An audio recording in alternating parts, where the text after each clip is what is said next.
Era, sin duda, una exageración. Una sociedad con ese nivel de alfabetización funcional hace 200 años parecía un imposible, una fantasía histórica.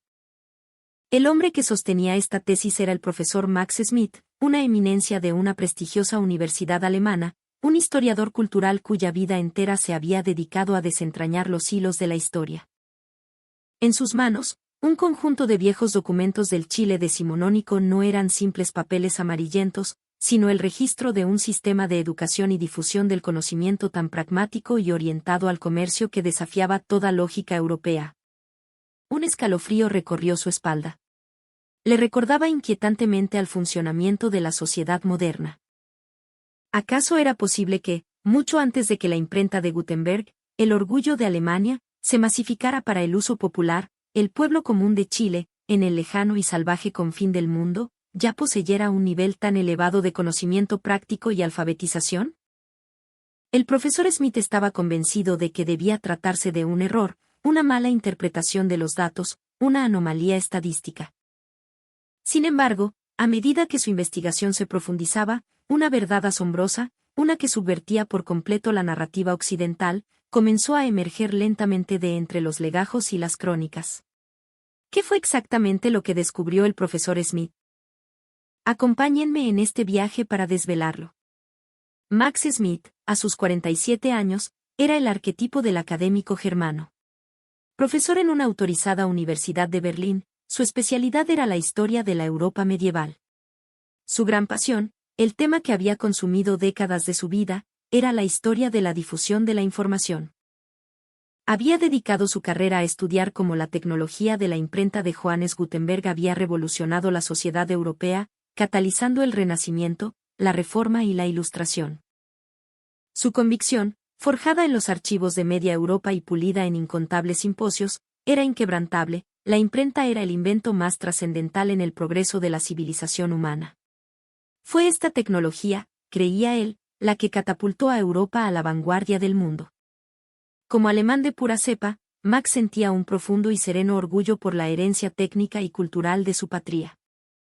Alemania no era solo la cuna de la imprenta de tipos móviles, era también la tierra que había dado al mundo la música celestial de Bach y Beethoven, el suelo sagrado donde las mentes de Kant y Hegel habían redefinido el pensamiento humano. Nosotros, los alemanes, y por extensión, los europeos, solía argumentar en las sobremesas con sus colegas, somos la locomotora del intelecto humano.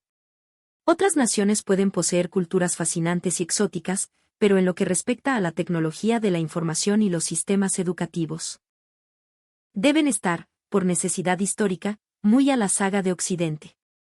Estas ideas del profesor Smith no nacían de la malicia ni de un burdo chauvinismo. Eran el producto lógico de la historia que había estudiado, de los manuscritos que había palpado con sus propias manos y de cada debate académico en el que había participado. Todo parecía confirmar la preeminencia de la civilización occidental. Sin embargo, un día gris y lluvioso de otoño en Berlín, su carrera y su concepción del mundo se encontrarían en un punto de inflexión inesperado y radical. El profesor se encontraba en la penumbra de la biblioteca de la universidad, rodeado por el aroma a cuero y papel viejo que tanto amaba, consultando códices medievales.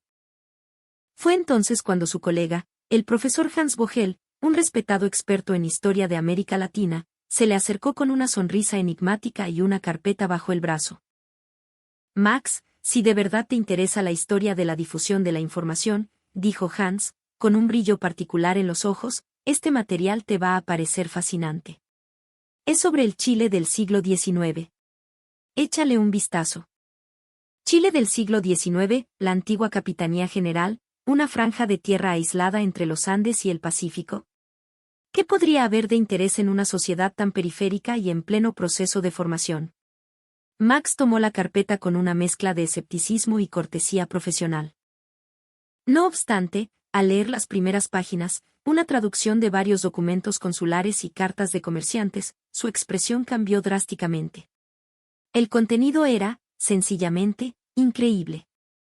Según aquellos papeles, durante el apogeo portuario del siglo XIX en Chile, un tipo de impreso popular conocido como la lira popular, hojas sueltas con versos, noticias y grabados, circulaba masivamente entre las clases populares. junto con pasquines y otros manuales comerciales manuscritos o impresos de forma artesanal. Se utilizaban principalmente para contratos comerciales, cálculos aritméticos y la transmisión de conocimientos prácticos. Información comercial, modelos de contratos, e incluso versos sobre el último crimen o el calendario agrícola. Todo este conocimiento práctico se difundía entre el pueblo a través de estos medios, leyó en voz alta, casi en un susurro. Lo más desconcertante era el precio. Aquellas hojas costaban muy poco, el equivalente a unos pocos centavos de la época. La mayoría de las familias de artesanos, comerciantes e incluso jornaleros podían permitírselos. El profesor Smith no podía dar crédito a sus ojos. ¿Un par de centavos? ¿Era posible que el acceso a la información hubiese alcanzado un precio tan irrisorio en aquel rincón del mundo? En Europa, recordaba vívidamente, la democratización del conocimiento práctico fue un proceso mucho más lento y tardío que la difusión de los periódicos. Durante siglos, los libros y manuales fueron un lujo exclusivo de la nobleza, el clero y una burguesía muy adinerada. Siguió leyendo, y lo que encontró a continuación fue aún más asombroso. Los documentos sugerían que, en ciudades como Valparaíso o Santiago, la tasa de alfabetización funcional entre los hombres alcanzaba entre un 30% y un 40%.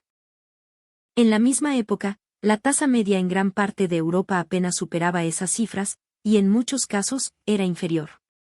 La mano de Max, la misma que había sostenido con reverencia incunables de valor incalculable, comenzó a temblar.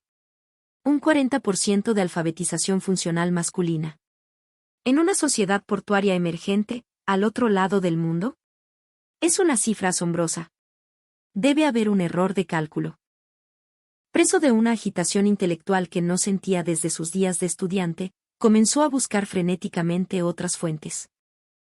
Sin embargo, cada nuevo documento que consultaba, cada diario de un marino inglés o cada informe de un cónsul francés, arrojaba cifras similares, corroborando el dato inicial. Los textos hablaban de una red de cientos de escuelas de primeras letras y escuelas parroquiales, repartidas por todo el Valle Central. Eran instituciones educativas financiadas y gestionadas principalmente por cabildos locales, órdenes religiosas o prohombres de la comunidad. No distinguían estatus social, los hijos de los comerciantes, de los artesanos y hasta de algunos campesinos prósperos, mayoritariamente varones, podían recibir una educación básica. Cientos de escuelas. Para un país joven y geográficamente aislado, es una infraestructura educativa impresionante, murmuró para sí. La idea de que una sociedad, 200 años atrás, hubiese desarrollado una base educativa tan sólida, impulsada no por un edicto real sino por las necesidades prácticas del comercio y la vida cotidiana, comenzó a resquebrajar los cimientos de su visión del mundo.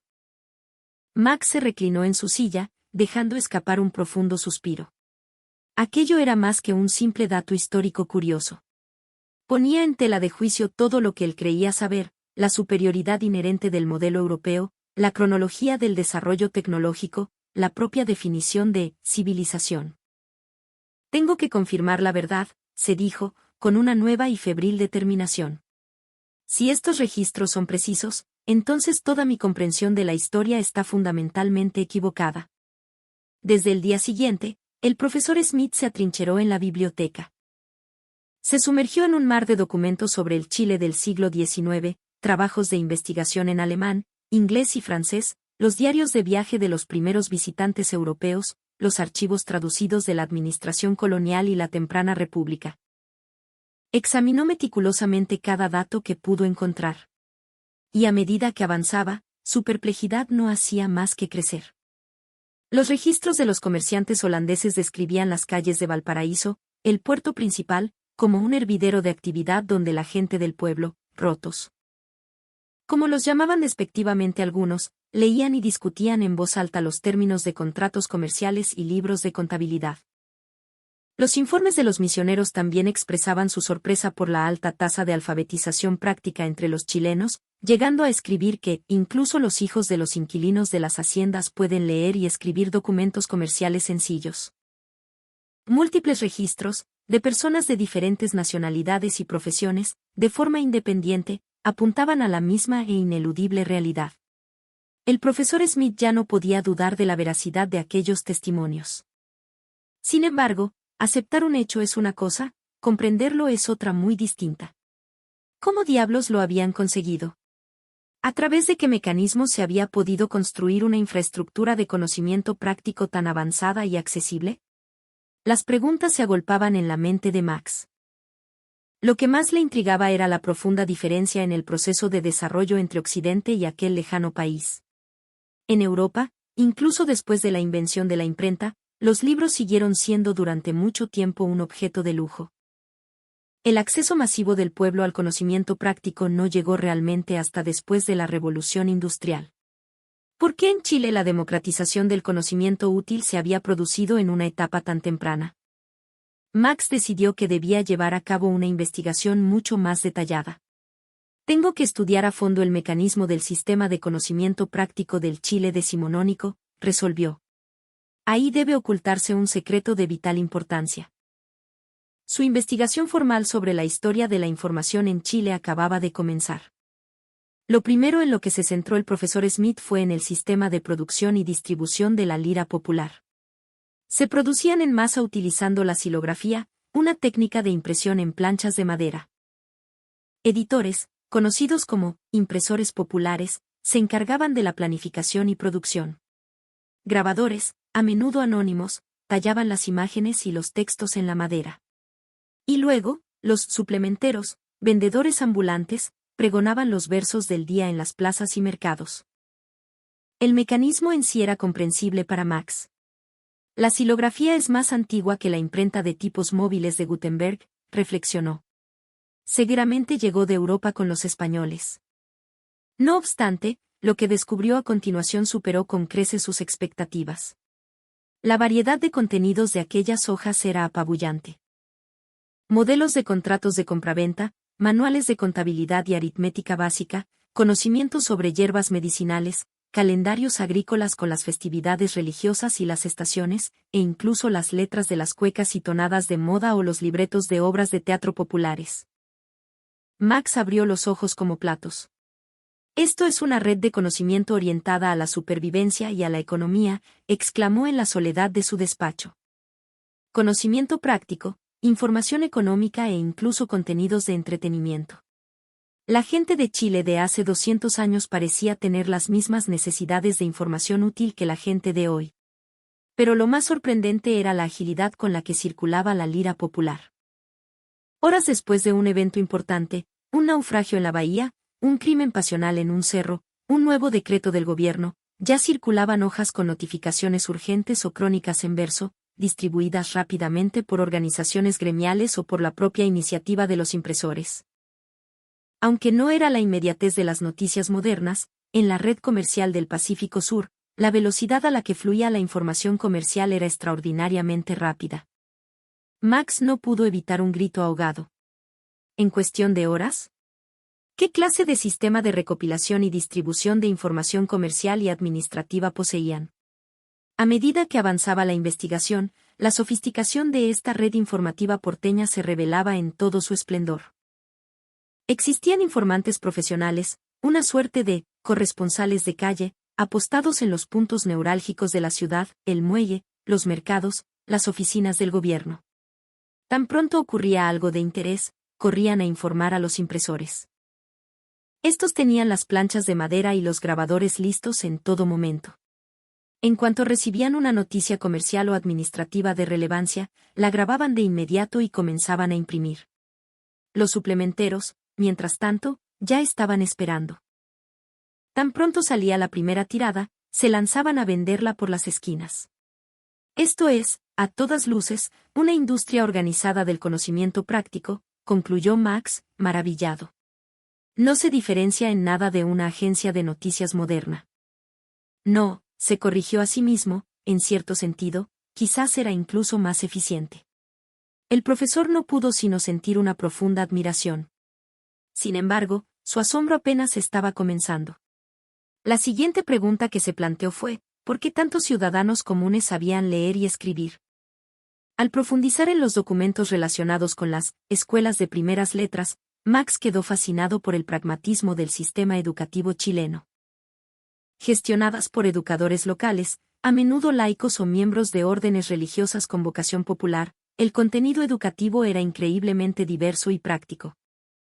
Se empezaba con la lectura, la escritura y el uso del ábaco, pero se avanzaba rápidamente a la redacción de documentos comerciales, la aritmética básica e incluso algo de literatura clásica. Principalmente para aquellos que aspiraban a un cargo menor en la administración o a mejorar su estatus social.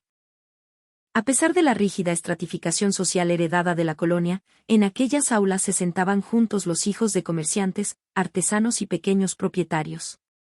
El objetivo principal era claro: prepararlos para los negocios y para ascender en la escala social. Una educación que trasciende las clases sociales, se preguntó Marx en voz alta.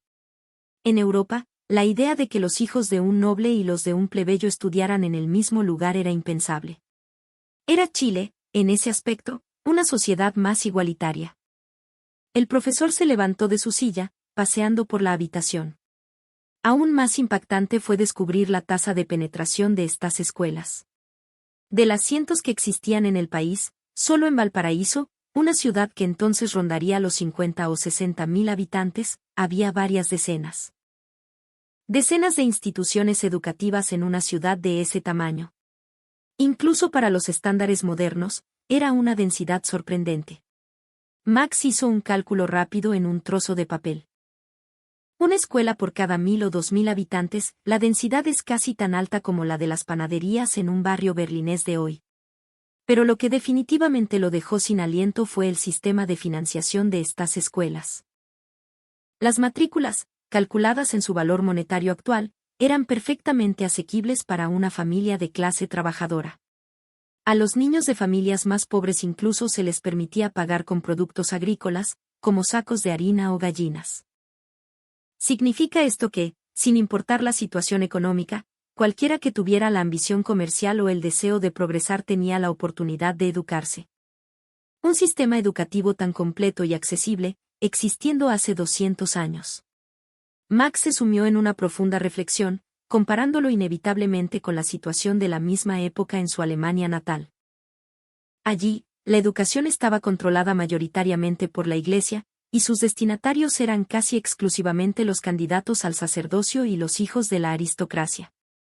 Los hijos de los campesinos apenas tenían oportunidad de aprender a leer y escribir. Esta comparación le hizo comprender, una vez más, la singularidad del caso chileno. La difusión del conocimiento no estaba impulsada por una élite ilustrada, sino por el dinamismo económico que emanaba desde la base de la sociedad y por el anhelo de estatus social. Pero la investigación de Max no había terminado. Aún le quedaba una pregunta más fundamental. ¿Por qué Chile fue capaz de lograr esta democratización del conocimiento práctico en una etapa tan temprana? ¿Cuál era el trasfondo social que lo hizo posible? En busca de una respuesta, Max comenzó a investigar la estructura social del Chile decimonónico. Al estudiar el urbanismo de Valparaíso, hizo un nuevo descubrimiento. El puerto no era solo un enclave comercial clave en el Pacífico, era también un centro administrativo con un sorprendente grado de organización. Más que su población, le asombró la avanzada funcionalidad de la ciudad, un sistema de acueductos para el agua potable, y una seguridad y salud pública mantenidas en gran parte por organizaciones cívicas autónomas, como los célebres cuerpos de bomberos voluntarios. Max lo comparó con las ciudades modernas. Todas estas funciones son las que hoy damos por sentadas en cualquier urbe de un país desarrollado. Sin embargo, un sistema tan completo ya existía allí hace 200 años. Lo que más le fascinó fue el sistema de autogestión cívica. Descubrió, por ejemplo, sistemas informales pero altamente eficientes de reciclaje. Desde trapos viejos y papel hasta chatarra de metal, todo desecho era considerado un recurso y se reutilizaba. Organizaciones locales y recolectores informales recorrían la ciudad clasificando y recuperando materiales. El ideal de una sociedad circular moderna, los chilenos del puerto ya lo estaban practicando, pensó. Max recordó los actuales problemas medioambientales que acosaban a la Europa contemporánea. Alemania es ahora líder mundial en tecnología de reciclaje, pero la idea fundamental ya existía hace 200 años en Chile. Su asombro crecía sin cesar. A medida que avanzaba, la riqueza de la cultura porteña se fue haciendo evidente. Las artes populares, como el grabado y el teatro, florecían. El pueblo ya no tenía fácil acceso al entretenimiento. En las chinganas, tabernas populares, se bailaba la cueca y se cantaban tonadas. Compañías de teatro ambulantes representaban dramas y comedias en escenarios improvisados en las plazas. Se emitían billetes de lotería, permitiendo al pueblo depositar en ellos sus sueños de fortuna. Pero lo que más impactó a Max fue que toda esta cultura se desarrollaba con el pueblo como protagonista. En Europa, la alta cultura y el arte eran patrimonio de la aristocracia. En el Chile de la época, el pueblo era el portador y creador de la cultura. El teatro popular, la música, la poesía de la lira popular, todo surgía como entretenimiento del pueblo y para el pueblo. Este descubrimiento transformó radicalmente la comprensión que Max tenía de aquella sociedad. El Chile decimonónico no era solo una nación con una infraestructura urbana avanzada.